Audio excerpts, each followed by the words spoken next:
طب نبوی والے کورس کے اندر بھی جو ہماری آؤٹ لائن ہے اس میں سب سے پہلے تو تعارف ہے طب نبوی کا کہ طب نبوی کس کو کہتے ہیں، اور اسلامی اصول کیا ہیں علاج کے، اور طبیب کی خصوصیات کیا ہوتی ہیں، اور اسی طرح سے اسلام کا نقطہ نظر کیا ہے علاج کے بارے میں، اور اس کے ساتھ ساتھ سنت لائف اسٹائل کیا ہوتا ہے، کس چیز کو ہم کہتے ہیں سنت طریقہ زندگی، اس میں کیا کیا چیزیں شامل ہیں، کھانے پینے سے لے کر اور پہننے اوڑھنے تک کی عادات، اور اسی طرح سے جو آپ صلی اللہ علیہ وسلم کی پسندیدہ چیزیں تھیں، اور صفائی کے جو آپ کے صفائی کے بارے میں جو ہمارے دین کے احکامات ہیں، آپ صلی اللہ علیہ وسلم کی پسندیدہ غذائیں کیا تھیں، کیا کیا چیزیں آپ جو ہے نا وہ شوق سے کھایا کرتے تھے، کون سے پھلوں کے کیا فوائد احادیث کے اندر بتائے گئے ہیں،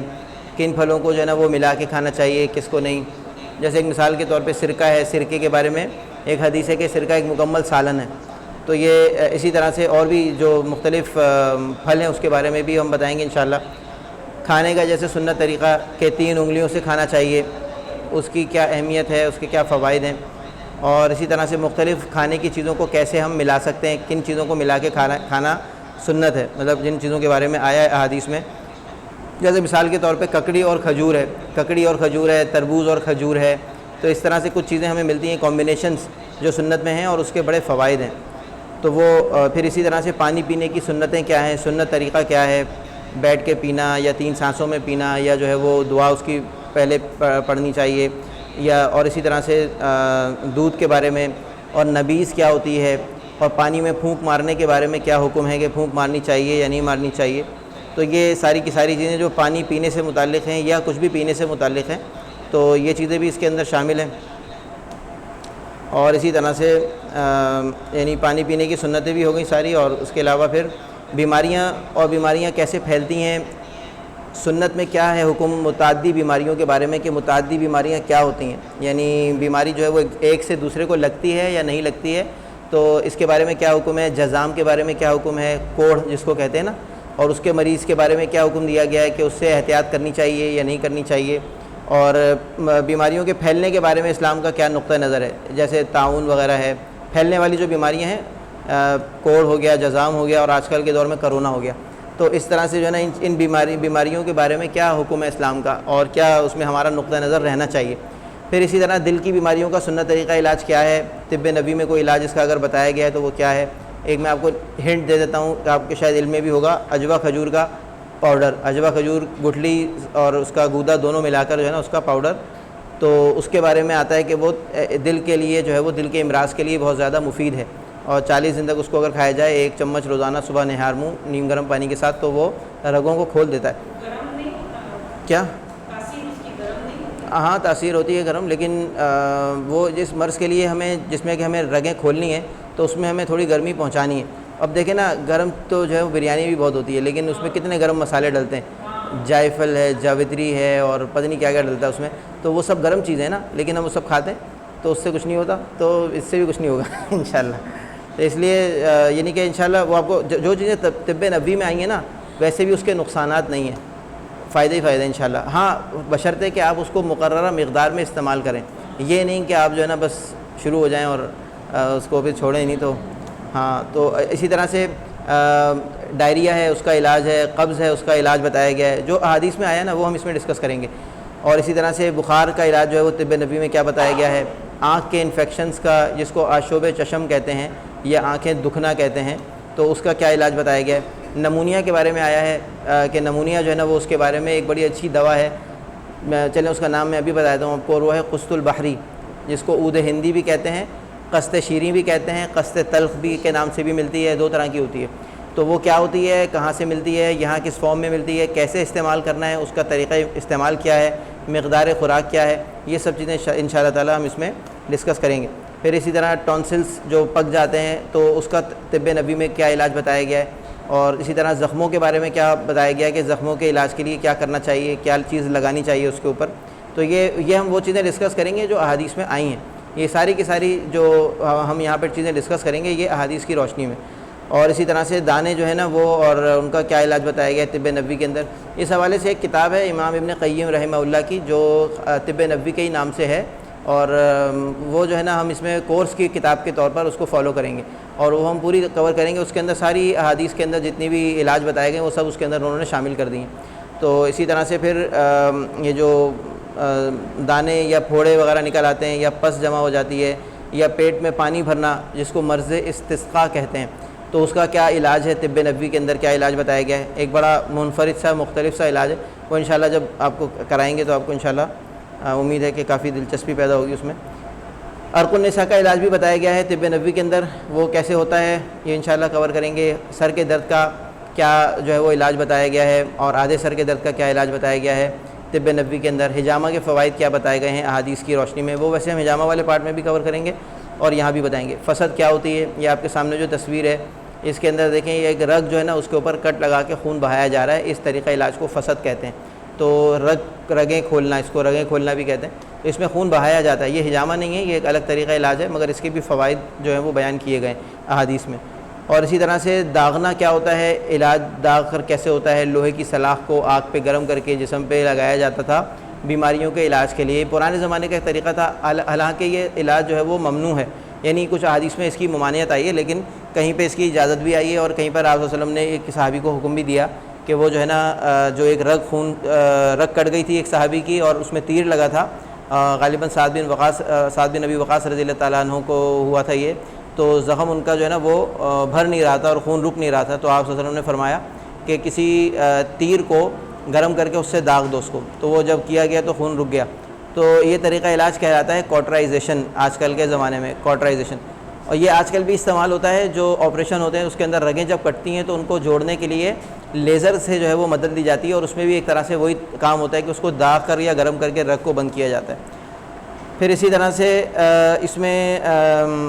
یعنی اس کو کہتے ہیں وامٹنگ, یعنی الٹیاں جو ہوتی ہیں نا اس کے ذریعے سے بھی علاج ہوتا ہے. یعنی یہ عربی زبان میں اس کو کہتے ہیں استفراغ,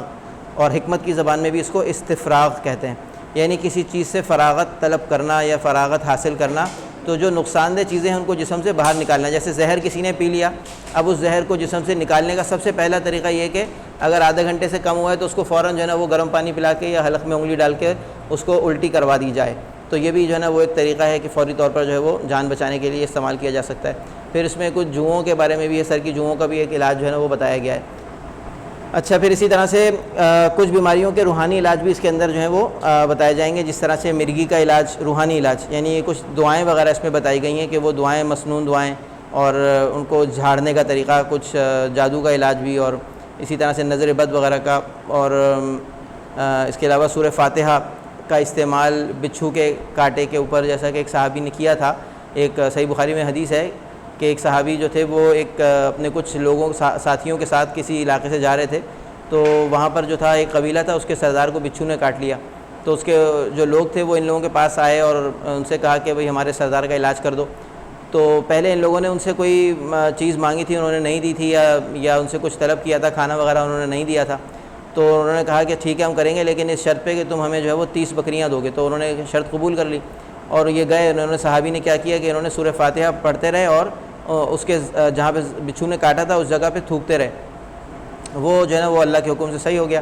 تو اس کے بعد جو ہے وہ انہوں نے ان کو بکریاں انعام میں دے دیں, یہ لوگ لے آئے ساتھ میں, لیکن انہوں نے استعمال نہیں کی. انہوں نے سوچا کہ ہم پہلے آپ صلی اللہ علیہ وسلم سے پوچھ لیں کہ جو ہے نا یہ ہم نے کیا ہے تو یہ صحیح بھی ہے کہ نہیں طریقہ. تو آپ صلی اللہ علیہ وسلم کو جب بتایا گیا تو آپ صلی اللہ علیہ وسلم جو تھے وہ اس کے اوپر ہنسے,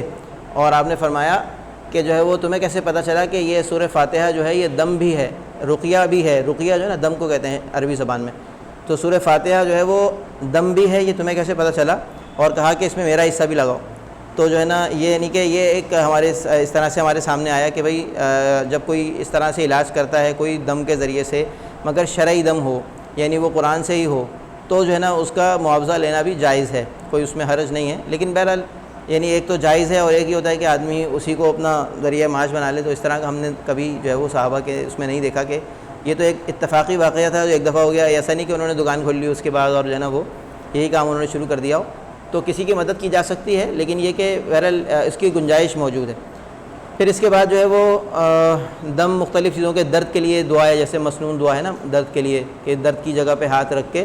3 مرتبہ بسم اللہ اور پھر 11 مرتبہ اعوذ باللہ و قدرتہ من شر ما اجد و حاضر. اس طرح سے مختلف دعائیں مختلف بیماریوں کے لیے، بے خوابی کی دعا، اور یعنی آگ بجھانے کے حوالے سے کچھ مسنون اعمال ہیں، تو یہ اس کے اندر یہ چیزیں بھی آئیں گی۔ پھر اس کے علاوہ جو غذائیں اور جو دوائیں جو بیان ہوئی ہیں طب نبوی کے اندر اور احادیث کے اندر، جیسا کہ سرما ہے جس کو عصمت کہتے ہیں، اطرج ہے جو کہ لیمو کی طرح کا ایک پھل ہوتا ہے، اور چاول ہیں، اور اسی طرح سے ایک قسم کی گھاس ہوتی تھی، یہ ان سب چیزوں کے طبی فوائد ہم اس میں بتائیں گے کہ جو احادیث میں بیان ہوئے ہیں کہ کون سی چیز کا کیا طبی فائدہ ہے، اس کا کیا فائدہ ہے۔ تربوز ہے، یا جو ہے نا وہ کچی کھجور ہے جس کو ہم کھجی کہتے ہیں نا یہاں پر، جو پیلے رنگ کی ہوتی ہے، اور اسی طرح سے پکی ہوئی کھجور ہے، اور اسی طرح سے انڈے ہیں، اس کے بارے میں ان سب چیزوں کے بارے میں جو ان کے فوائد بیان ہوئے ہیں احادیث میں، وہ ہم یہاں پر ڈسکس کریں گے انشاءاللہ۔ اور بصل یعنی پیاز ہے، اور کھجور پکی ہوئی کھجور ہے، اور اسی طرح سے انجیر کے بارے میں، تلبینہ کیا ہوتا ہے، جو کا آٹا اور جو کے دلیے میں کیا فرق ہوتا ہے، برف کا کچھ استعمال جو بتایا گیا ہے احادیث میں، لہسن کے بارے میں کیا احکامات ہیں، سرید کیا ہوتا ہے، پتہ ہے نا سرید کیا ہوتا ہے؟ نہیں پتہ؟ آپ لوگوں کو تو پتہ ہوگا، پیچھے جو ہیں کیا ہوتا ہے ہاں، روٹی توڑ کر اس کو شوربے میں ڈال کے کھانا، بالکل اس کو سرید کہتے ہیں۔ آپ صلی اللہ علیہ وسلم کا پسندیدہ طریقہ تھا یہ کھانے کا۔ پھر جمار ہے جو کھجور کے اندر ایک ہوتا ہے، کھجور کا ایک حصہ ہوتا ہے، کھجور کے ایک درخت کا۔ پھر جبن ہے جو کہ پنیر ہے، اس کے بارے میں احکامات ہیں۔ مہندی کے بارے میں بہت سارے احکامات ہیں، اور حبۃ السودا جس کو کلونجی بھی کہتے ہیں، اور اس کے اوپر اختلاف بھی ہے کہ کلونجی ہی کو کہتے ہیں حبۃ السودا، یا یعنی حبۃ السودا کا مطلب ہے کالا دانہ، حبہ کہتے ہیں دانے کو، اور سودا کہتے ہیں کالے کو، تو حبۃ السودا کالا دانہ، کچھ لوگ کہتے ہیں کہ کلونجی کو کہتے ہیں، کچھ اس کے بارے میں مختلف رائے رکھتے ہیں۔ پھر اسی طرح سے حریر یا ریشم، اور اس کے بارے میں کیا حکم ہے، اس کے کیا استعمالات ہیں، اور حرف یا ہالون، یہ ایک بہت ہی میرے خیال ہے کوئی درخت ہوتا ہے کڑوا، اس کے کیا استعمالات ہیں۔ حلوہ ہے یا میتھی کے بارے میں کیا احادیث آئی ہیں، روٹی کے بارے میں کیا آیا ہے، سرکہ جو ہے نا اس کے بارے میں کیا ہے ہوگی، ہاں ایک ہم آپ کو یہیں پہ بھی دیں گے، جو ہمارا اپنا ایک وہ ہے مینول ہے جو ہم نے بنایا ہے، تو وہ بھی دیں گے، اور اس کے علاوہ کتابیں بھی آپ کو ریکمنڈ کریں گے ساتھ میں، اس کی بھی کتاب ہے اور اس کی بھی کتاب ہے۔